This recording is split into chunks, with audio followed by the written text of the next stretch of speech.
Hey, beautiful people, how's it going? I'm one of your hosts, Michael Wright.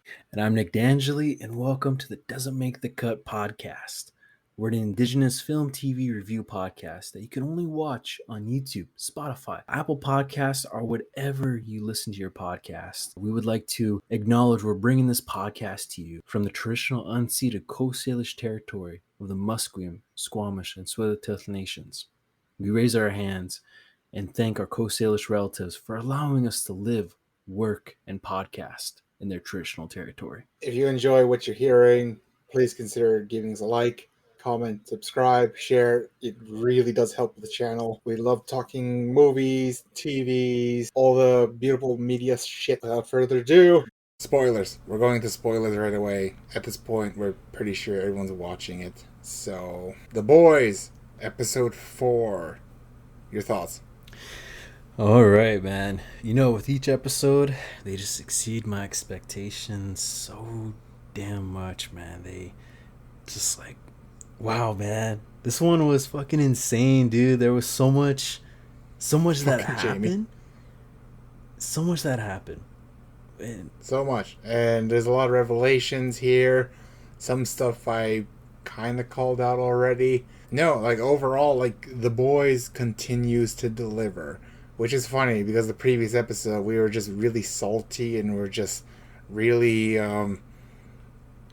I wouldn't say negative, we're just being really passionate about something that we had a lot of high expectations for. And the same applies to The Boys because, 3 seasons in, yeah, our expectations are high. And I think it's still fucking awesome. Like every episode, there's a lot that is going on. Then, but the thing that's sticking out to my mind right now is the fucking hamster. oh yeah. Oh dude, there was so much going on. I completely forgot. Yeah, freaking soup hamster. That's fucking hilarious. Dude, and that's what I mean, man. Like this show is just so innovative of the creativity of just the amount of stuff that they bring our way. It's amazing to see, and it's just like just stuff that you just don't normally think about, and they present it, and you're like, holy shit, that was really cool. No, the writing, the pacing, special effects, costume, like it's all top notch. And Carl Urban as Billy the Butcher. Jesus Christ, he's Carl Urban can act because you see that he's just this really slimy, despicable asshole. But then there's other times where like he's talking to Huey and like he like underneath that really rough exterior, he still cares. Yeah, yeah, and it's so damn amazing to watch. Yeah, his performance is just so damn captivating, man. I really like that's it's really perfect casting. Like you look at a lot of different roles, and you couldn't imagine anyone else in that particular role. And for me, it's there's two of them in this series. It's Carl Urban as Billy the Butcher, and Anthony Starr as Homelander. I just couldn't imagine anybody else in those roles. Like those are the guys. They're the guys. And yeah, Anthony, he's riding a very fine line of like he's both scary but at the same time he's fun to watch just to see what he's going to do next. Oh, dude, he's yeah. Oh my god, man! Like this fucking guy, like, uh, just the way he performs, like he's just.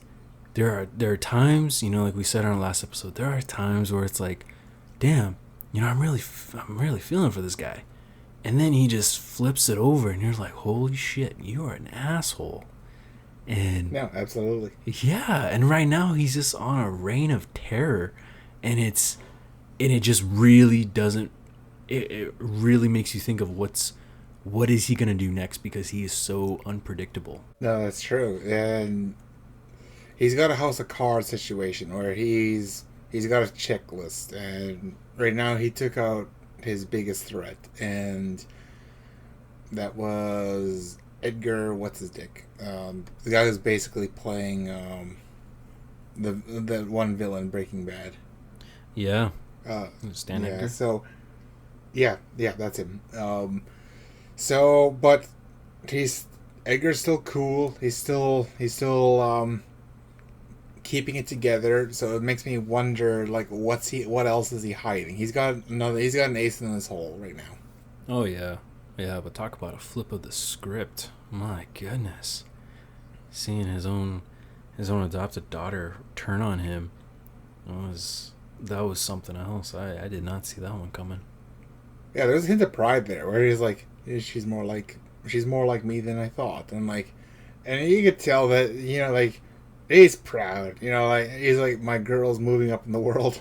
Yeah, in a really like diabolical way. Oh man. Yeah, that's like the Emperor with his like, if Ray. Okay, wait, I'm not going into a tangent. I'm going to stick to the boys. I'm going to cut that one out there. I learned the hard way, so I'm going to make it easier on myself. or on yourself in this case.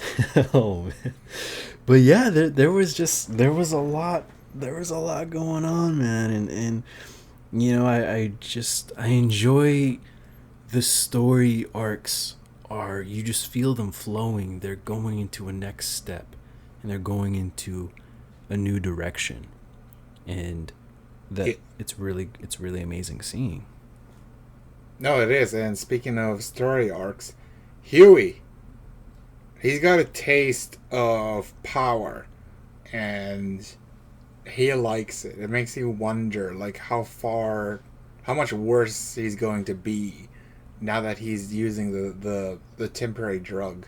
Oh man, Huey's on the Vought juice. Oh man, my goodness, and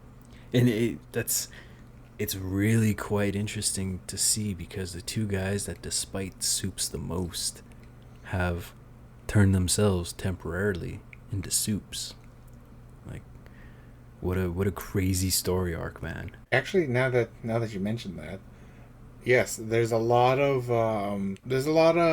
backpedaling here, in which we see people turning into what they hate.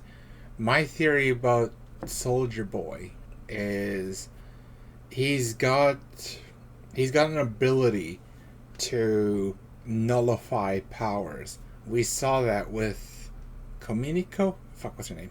Yeah. Yeah, so he's going to do the same thing to Homelander, and thus Homelander will be a man, and he'll have a taste of mortality. Ooh.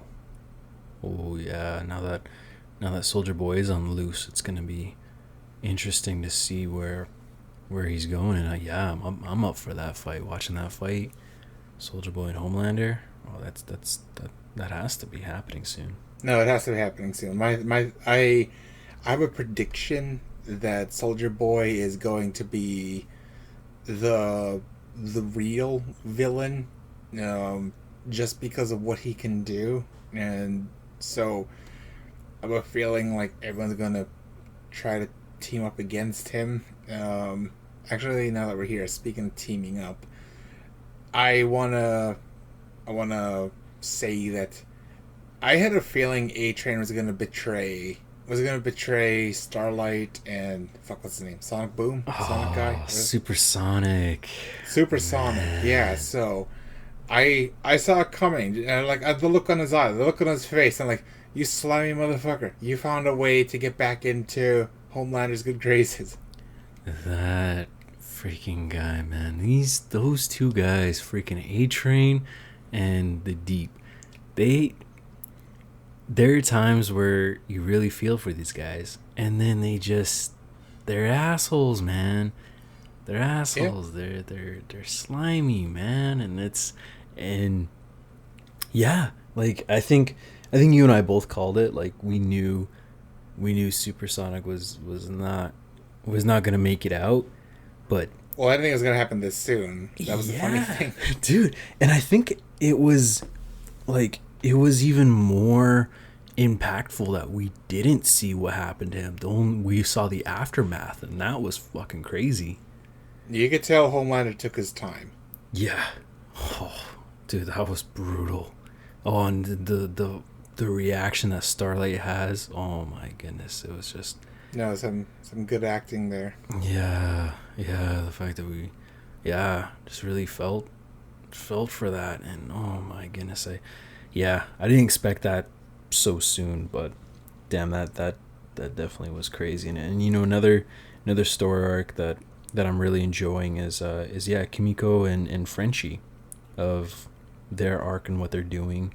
They have a really good relationship, and you can They really, do. yeah, They have a lot of chemistry. yeah, exactly, and you can really feel that, especially when, Billy was being Billy to them. That yeah, you I don't know, man. I really felt for them, and hopefully that they can ride off into the sunset. Maybe, I don't know. It's the boys, so I don't know what's gonna happen.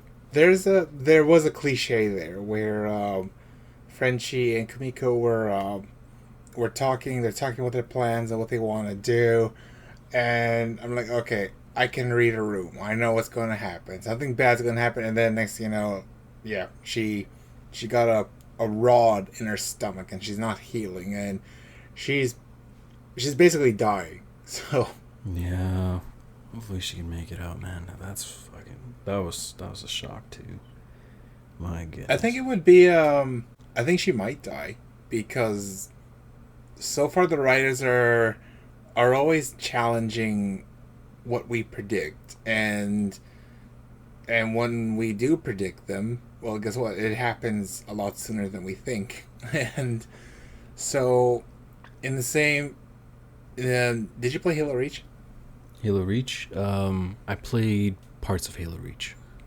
Okay, so okay, I'm going to mention a minor spoiler here. No worries. So one of the main characters dies in a non-heroic way, and just showing that not all heroes will die in a very honorable way. Which in this case, yeah, I have a feeling that she's going to die, and that's my prediction. It'll be really sad, and it'll probably really set the boys apart, thus leaving Billy and Huey alone. I can see that. No, I can definitely see that. I can see that route, especially, what Kimiko had to go through, prior to when they found Soldier Boy, and how she really didn't want to do the job. Just seeing her reaction with the other women that were terrified of her, and of the powers that she has, the what she can do, that she probably, and that's something that they really talked about in this episode, is that it's more haunting to have the powers than one would think. No, it is, and like even the look she gave Huey, like the question she asked Huey and Billy, like, you did this to yourself? You chose this? It's not fun, and we got a taste of that where, fuck, if anyone's going to listen to this, yes, I really do suck with names. The head popper, when she put in that shit into her daughter, it doesn't look like a very pleasant experience, right down to the bone crunching, and like this thing really sounds like it's a painful process. Yeah. Oh my. Yeah. Yeah. I didn't. Yeah. With Victoria. Yeah. I don't. That was. So wait. That was. She was ingesting her own daughter with Vlad. Yeah. At least I think it is. Dang. Oh my goodness. But yeah, just the stories, the performances, like, Mother's Milk, man. He, like, oh, I've been really enjoying. I've always enjoyed his performances in previous seasons, but especially this one, like just his reactions, and I think it really just hit deep when he gave that look to Huey when Huey was on the juice, and I could just he just looked like a. He looked like a big brother that was just like very disappointed. Like, he just gave that look, and I was like, oh man, like you could just really feel it. Now there's great performances here from everyone all around. At this point, it's really not much of a review. It's just us gushing about the episode. But I mean, The one aspect, the one aspect is, it's the payoff on things, and hopefully, like they've been on a good roll, and I mean, by far, I thought this episode was really well done. Let's just hope that they're on a continuous streak. Mm-hmm. No, I do too. So we're only 4 episodes in. We have no idea what's going to happen next. My prediction: Soldier Boy is going to be the biggest. Is going to be the big bad threat. Homelander is kind of the semi villain. Well, that's not fair to say because he is a villain. He's tearing everyone down, and Homelander being Homelander is killing people and doing some very intentional racist shit, which in this case giving a taco bowl to Sonic, the whatever the fuck his name is. Yeah, I don't know, man. He's such an ass, man. Such an ass. Like it took me a moment, like, and I'll actually, now that we're here, the Deep, the man's a fucking tool. Yeah. He's so like, like it's like what you said, like there's so much layers to these characters, like Homelander beginning of the season, like I was actually feeling sorry for him, like you're a complete asshole, but I still feel sorry for you, like, and same deal with A-Train, like he's fighting to stay relevant, he doesn't want to be a has-been, and the Deep, he's just a fucking idiot, so. Yeah, like you just really feel for they just take you on a loop, take you on this journey. I will say too that still, like the one, I don't know, the two people that I feel like are really lost in the shuffle still have been Queen Maeve and Black Noir. Oh yeah, they're just kind of there now. They're like the background characters, and when they do show up, like, oh yeah, you're actually part of the series. So. Yeah, which I'm just finding interesting. I know, like, they, we touched on this last episode where they have so much storylines going on that there are going to be people lost in the shuffle, but it's quite interesting because they, both of them, played pretty integral parts in previous seasons, so it's just interesting to see them kind of on the back burner. Like, I know Queen Maeve's like helping Billy and whatnot, and I guess she's out just training, but still it's just gonna be hopefully we get to see a little bit more screen time of them as well. I have a feeling Queen Maeve is she's going to show up later on in the season. My guess is at the end, and of course there will be casualties. I have a feeling that she's actually going to die this season. Oh, that's an interesting take there. Oh, I could see that. Yeah. Yeah, really thinking about it, man, I could see if they're really gonna push in on trying to get out Homelander, there's not gonna be a lot of them that's gonna. I don't think a lot of people are really gonna survive this season. No. There's gonna be a lot of deaths. Whether if it's someone from the boys, I have a feeling it's good. The more likely candidate's gonna be Kamiko, maybe Frenchie. I'd be surprised about Mother's Milk. But at the same time, like, I am expecting it because he's got a huge vendetta against Soldier Boy, and at the end of the day, he's still human, and Mother's Milk can just blast whatever the hell out of his chest and probably wreck someone. Yeah, no, I could see him trying to give doing like a sacrifice to help his boys out. I can see that. It wasn't much of a review. It was just us gushing about the show, but. Oh no! To be review stuff in there. Yeah. No, absolutely. It's good. It's good sometimes even to just have like a good positive episode, especially since the last one we recorded wasn't. No, it wasn't. Yeah, it's a good balance. Yeah, so good balance. So, final rating: does this make the cut? Absolutely, it really does make the cut. The acting, the writing, them There's a lot of twists and turns here. A lot is always happening, right down to like Kimiko fighting with a bunch of dildos and vibrators. That's some hilarious shit right there. So I can't wait to see more. I really can. Yes. Oh man, absolutely. You know, the storyline's on point. Visuals, performances. It is an absolute good watch, and yeah, I mean, this is awesome that it does make the cut. Yeah. So if you're still watching, thank you. Um, if you think we are worthy, please give us a like, comment, subscribe, share. It really does help the channel. You guys have no idea. And we'll catch you on the next one.